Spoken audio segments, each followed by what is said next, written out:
Hola, ¿qué tal? Soy la doctora Mónica Meraz de la Universidad Autónoma Metropolitana de Iztapalapa y hoy vamos a tratar un tema de ciencia de alimentos que es interesante para todos, que son los tamales. ¿Qué es lo que conviene más en un tamal, la grasa animal o la grasa vegetal? Tamales tenemos gran variedad en México. Se conocen por lo menos 500 formas diferentes de preparar los tamales y los conocemos en hoja de maíz, en hoja de plátano, el tamal oaxaqueño, el tamal chapaneco, el tamal de bola, etcétera.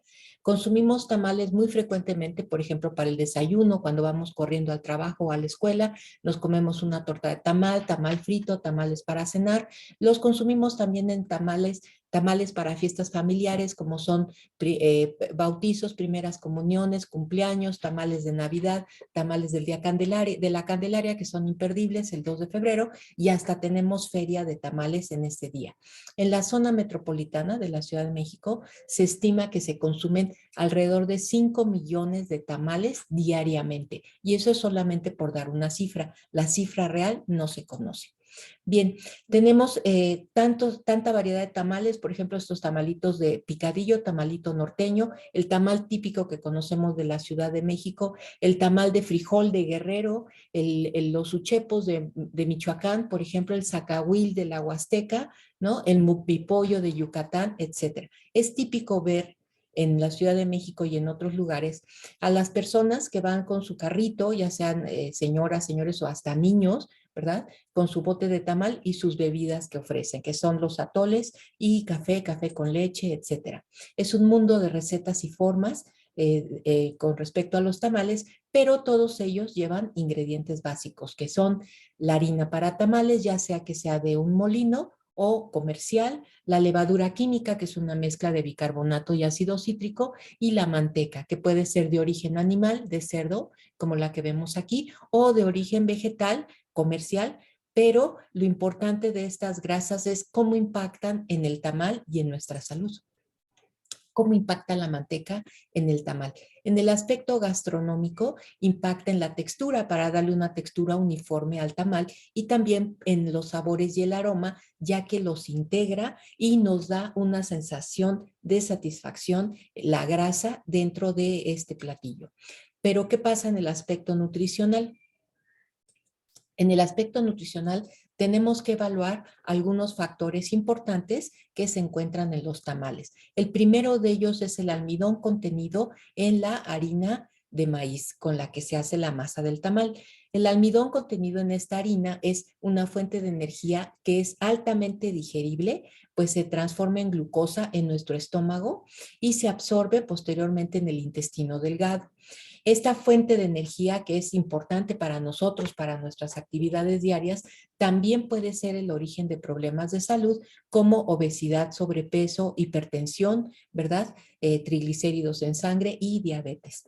Pero para una vida moderna y urbana, que es bastante sedentaria, lo deseable es bajos niveles de digestibilidad del almidón.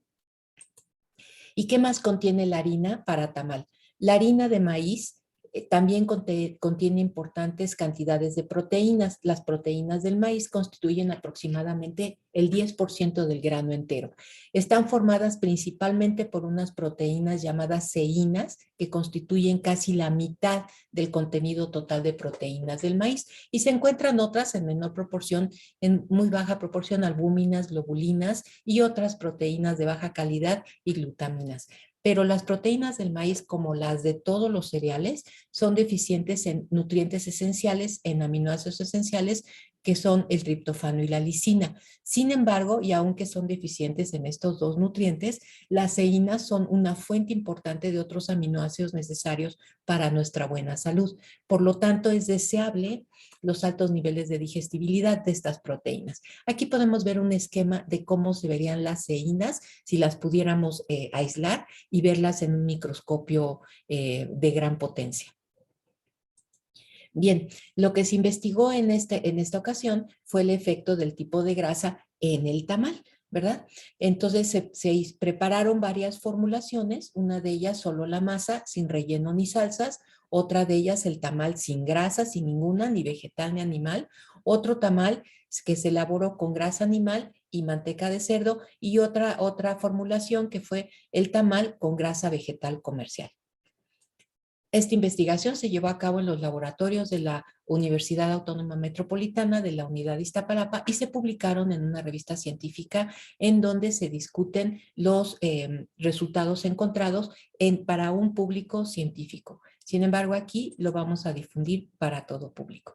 ¿Qué resultados obtuvimos? La grasa animal aumentó la digestibilidad del almidón, lo cual implica que había mucha más glucosa disponible. Esto a qué nos lleva a que vamos a asimilar, a absorber toda esta glucosa en nuestro intestino delgado y eso nos va a producir problemas de salud, como ya dijimos anteriormente, sobrepeso, hipertensión y probable diabetes, ¿verdad? La grasa vegetal tuvo un efecto menor en la digestibilidad del almidón, pero finalmente ambas grasas pusieron disponible una gran cantidad de glucosa derivada del almidón. Bien, ¿qué pasó con las proteínas? Acerca de las proteínas, la presencia de grasa animal o vegetal redujo en ambos casos entre 10 a 15% la digestibilidad de las proteínas del maíz, lo cual implica que no estuvieron disponibles para proporcionarnos los nutrientes que son necesarios para nuestra buena salud, esos aminoácidos que son tan importantes para nosotros. La grasa vegetal redujo un poco más la digestibilidad de las proteínas, pero no fue demasiada diferencia, no se encontró demasiada diferencia. Lo importante es que ambas redujeron la digestibilidad total de las proteínas en un 10 y un 15%.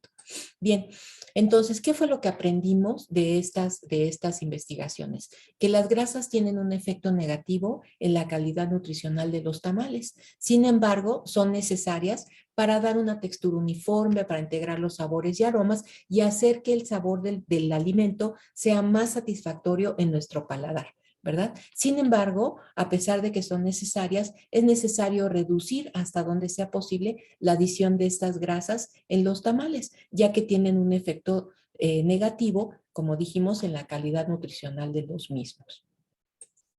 Finalmente, una dieta balanceada en nuestra vida urbana, en carbohidratos, proteínas, grasas, no nos evitará disfrutar lo sabroso de estos tamales y además disfrutar de nuestra tradición mexicana.